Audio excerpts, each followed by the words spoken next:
Hello everyone, set study point में आपका स्वागत है।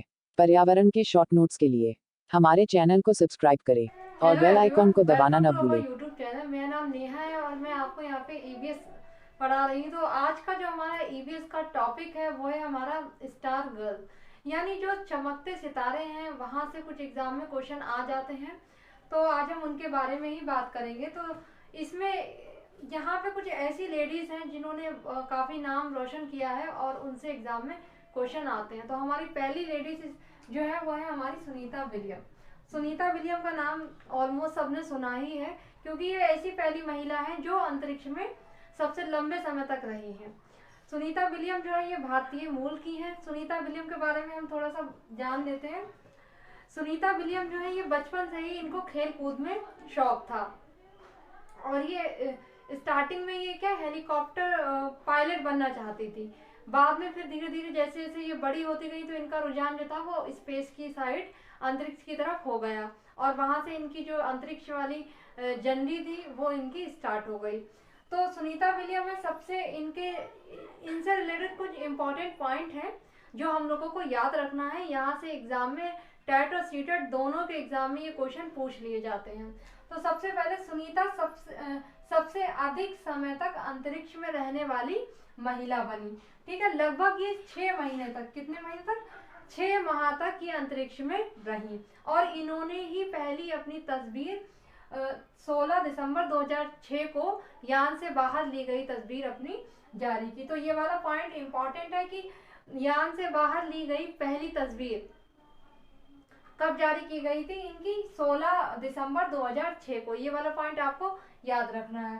फिर इससे रिलेटेड एक क्वेश्चन हम और पढ़ लेते हैं कि हमारे जो चांद पर जाने वाला प्रथम व्यक्ति कौन था। तो चांद पर जाने वाला प्रथम व्यक्ति हमारे नील आर्मस्ट्रॉन्ग थे।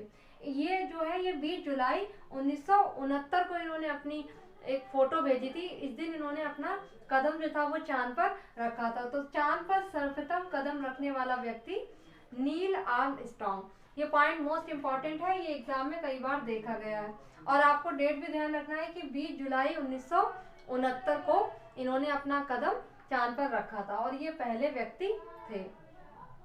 फिर यहीं से ये question, how we found the earth is round. ये एक किताब का नाम है जो कि लिखी है आइजक एसिमोव ने।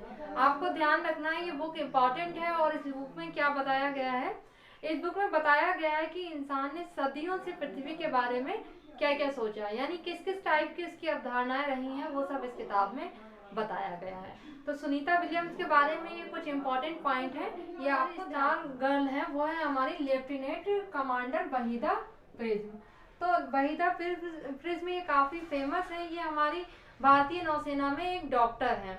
ठीक है, ये डॉक्टर है, ये कहाँ की रहने वाली है, ये जम्मू कश्मीर के राजौरी जिले के थाना मंडी की रहने वाली हैं। ठीक है, ये एक बहुत छोटा सा गांव है जम्मू कश्मीर में, वहाँ की ये रहने वाली हैं। ठीक है, ये भारतीय नौसेना में डॉक्टर हैं। वहीदा प्रिज्म जो है ये भारतीय नौसेना में डॉक्टर हैं। इन्होंने क्या खास बात की है, इन्होंने परेड की पूरी कमान संभाली है। ये पहली महिला बन गई हैं जिन्होंने परेड की पूरी कमान संभाली है। तो आपको ध्यान रखना है पहली महिला कमान संभालने वाली महिला कौन है, सेना की कमान संभालने वाली पहली महिला Waheeda, lieutenant commander Waheeda prism. अब हम बात कर लेते हैं कि परेड। तो परेड जो होती है इसमें जब परेड होती है तो उसमें एक लीडर होता है और लीडर के पीछे परेड में लीडर के पीछे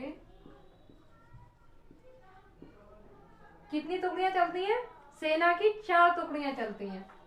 परेड में लीडर के पीछे सेना की 4 टुकड़ियां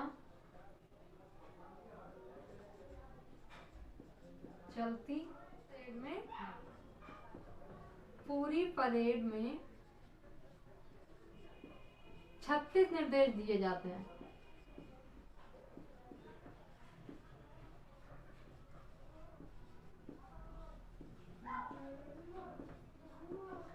ये भी आपको ध्यान रखना है कि पूरी परेड में 36 निर्देश दिए जाते हैं। तो यानी पूरी, ये बहुत अपने आप में एक बड़ी बात है कि 36 निर्देशों को देना एक कमांडर के लिए, एक जो उसका लीडर होता है उसके लिए काफ़ी बड़ी बात है। तो जो लेफ्टिनेंट कमांडर वहीदा प्रिज्म है, ये पहली महिला बनी जिन्होंने लीडरशिप की, मतलब जिन्होंने कमांड संभाली, पूरी परेड की कमांड संभाली। तो आपको ये दोनों पॉइंट भी ध्यान रखना है, ये परेड से रिलेटेड है, हो सकता है शायद एग्जाम में ये पूछ लिए जाए। अब प्रिज्म का मतलब पूछ लेते हैं कि प्रिज्म इनके नाम के आगे लगा है। प्रिज्म जो इनके नाम के आगे लगा है, ये इनके जो पिताजी थे उन्होंने इनको प्रिज्म नाम दिया। प्रिज्म का क्या मतलब है? प्रिज्म का मतलब होता है एक तिकोना कांच जिसमें 7 रंग दिखते हैं। तो प्रिज्म का मतलब हम देख लेते हैं यहाँ पे। प्रिज्म क्या है हमारा? एक तिकोना कांच, ठीक है। और जिसमें क्या दिखाई देते हैं? जिसमें 7 रंग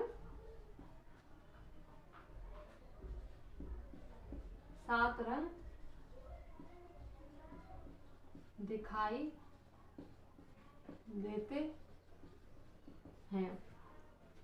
यहाँ से भी एग्जाम में क्वेश्चन पूछ लिए जाते हैं, बस आपको इनकी जहाँ ये इनका जन्म हुआ था वो ध्यान रखना है। और भारतीय नौसेना में ये डॉक्टर है और ये पहली महिला स्टार गर्ल है, वो है हमारी कर्णम मल्लेश्वरी। इनका नाम भी सुना होगा आप लोगों ने। कर्णम मल्लेश्वरी जो है ये हमारी वेट लिफ्टर है। ये आपको ध्यान रखना है कि कर्णम मल्लेश्वरी वेट लिफ्टर, और ये कहाँ की है? ये हमारी है आंध्र प्रदेश की।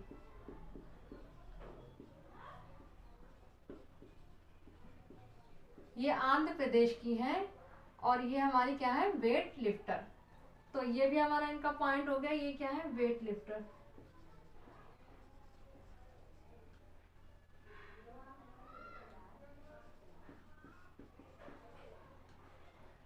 ये वेट लिफ्टर हैं और आंध्र प्रदेश की हैं। इनके बारे में ये 2 पॉइंट हो गए। और इन्होंने जो अपना वेट लिफ्टिंग का जो कैरियर, ये कितना वेट उठा सकती हैं? 130 केजी। 130 केजी तक ये वेट उठा सकती हैं। अब इनकी जो इन्होंने कब से शुरू किया? ये इन्होंने 12 साल की ईयर से, 12 साल से इन्होंने 12 साल की उम्र से इन्होंने स्टार्ट किया वेट लिफ्टिंग जो थी। इन्होंने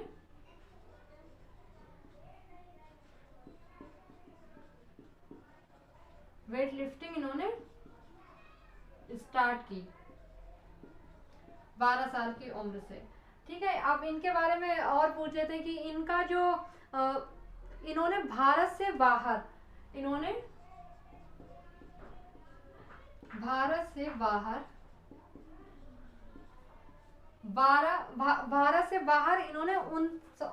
मेडल जीते।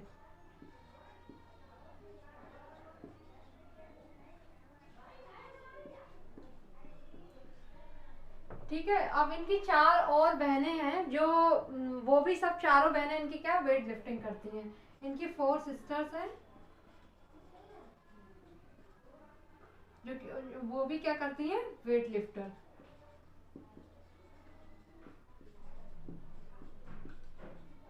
चार सिस्टर है, वो भी वेट लिफ्टर है। तो आपको इनके बारे में, ये जो है एक खिलाड़ी हैं यानी वेट लिफ्टर हैं, ये आंध्र प्रदेश की हैं। ये वेट लिफ्टिंग करती हैं। ये 130 किलो तक वेट उठा सकती हैं। लेडीज के हिसाब से ये वेट बहुत ज़्यादा होता है, 130 केजी वेट उठाना, इसीलिए ये काफ़ी फेमस है। और इन्होंने अपना जो करियर था वो 12 साल की आयु से शुरू किया था। 12 साल में ये वेट लिफ्टिंग करने लगी थी। ये भारत से बाहर 29 मेडल जो है वो जीत चुकी हैं अपने वेट लिफ्टिंग में। और इनकी 4 सिस्टर हैं, वो भी। सूर्यमणि जो है ये हमारी झारखंड की रहने वाली हैं। ये काफ़ी फेमस है, झारखंड की रहने वाली है। झारखंड में एक बिशनपुर गांव पड़ता है, घने जंगलों में बिशनपुर गांव पड़ता है, वहाँ की ये रहने वाली हैं। ठीक है। इनके पिता की छोटी सी खेती है और ये एक जनजाति से बिलोंग करती हैं, इसीलिए ये लोग जंगल में रहते हैं। इनके पिता की जो है वो छोटी सी खेती है और पूरा परिवार जड़ी बूटी इकट्ठा करके बाजारों में बेचता है। ये इनका मेन काम है। ठीक है। इनकी माँ जो है वो पत्तों से पत्तल बनाती है तथा बांस की टोकरी बनाकर बेचती हैं। इनका जीवन इस तरीके से वहाँ पे चलता है। अब इन्होंने वहाँ पे ये स्कूल में गई, स्कूल भी जो इनका था वो बिशनपुर गांव में ही था। उस स्कूल में जाने के बाद इनकी लाइफ जो थी वो पूरी तरीके से चेंज हो गई। वहाँ पर ये पढ़ती रही और पढ़ते पढ़ते धीरे धीरे इनको 2021 साल की उम्र में इन्होंने वासवी दीदी एक जो इनकी थी वहाँ पे उनसे और कई लोगों के साथ में मिलकर एक केंद्र खोला और केंद्र का नाम इन्होंने रखा तोरंग। इम्पोर्टेंट है, तोरंग केंद्र किसने खोला?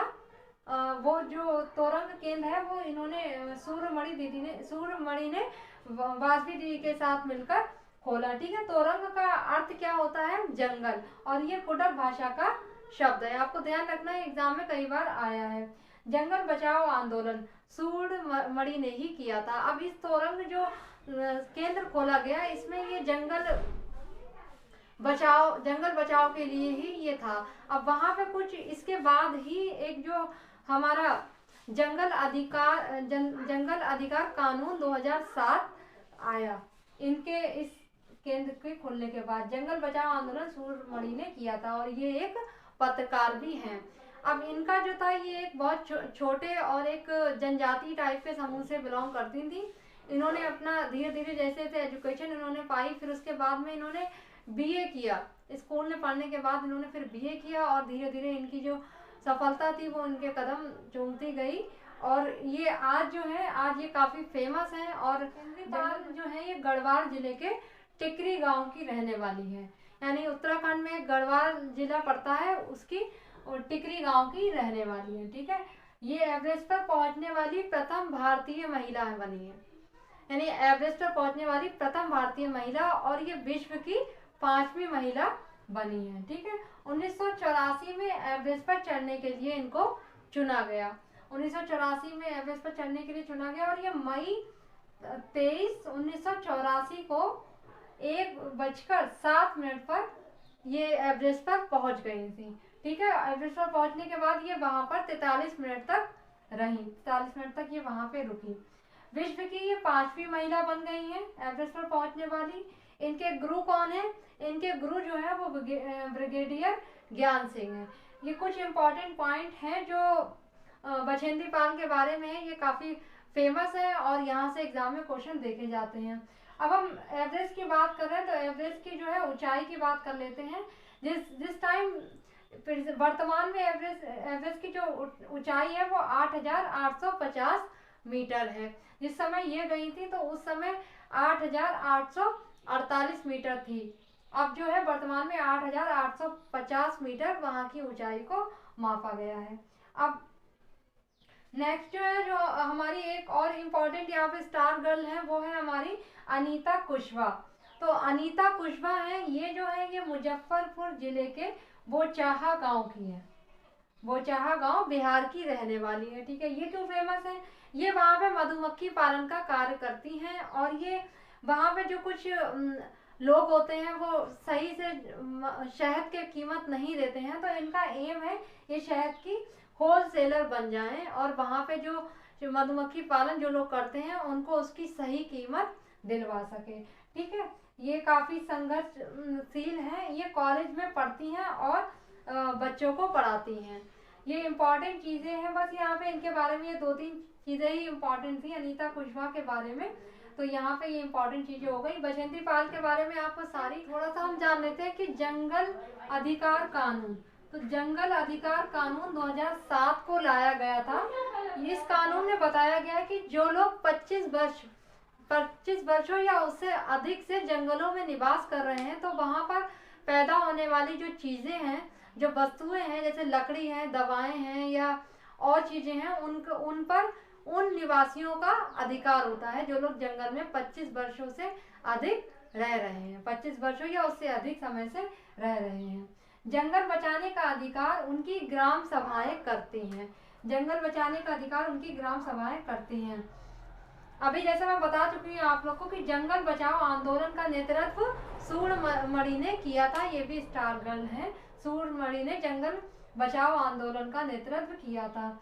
अब इसी के बाद हम एक चीज और जान लेते हैं, यहाँ कि चिपको आंदोलन ये काफी फेमस है। ये सुंदरलाल बहुगुणा ने इसका नेतृत्व किया था। अमृता देवी बिश्नोई तथा मेधा पाटकर ने पर्यावरण मुद्दों पर आंदोलन किए। ये भी पर्यावरणीय मुद्दों पर आंदोलनकारी हैं, इन्होंने आंदोलन किए। ठीक है, तो ये कुछ इम्पोर्टेंट आज के इम्पोर्टेंट पॉइंट जो कि हमें एग्जाम में इस टाइप से क्वेश्चन देखे गए हैं, तो मैं आप लोगों के लिए लेके आई थी। अगर वीडियो अच्छी लगी हो तो इसको लाइक कीजिए एंड अपने फ्रेंड के साथ में शेयर कीजिए, और हमारे चैनल को अभी तक सब्सक्राइब नहीं किया है तो प्लीज़ इसको सब्सक्राइब कीजिए। और अब मिलते हैं आपको ऐसे ही किसी इम्पॉर्टेंट टॉपिक के साथ में।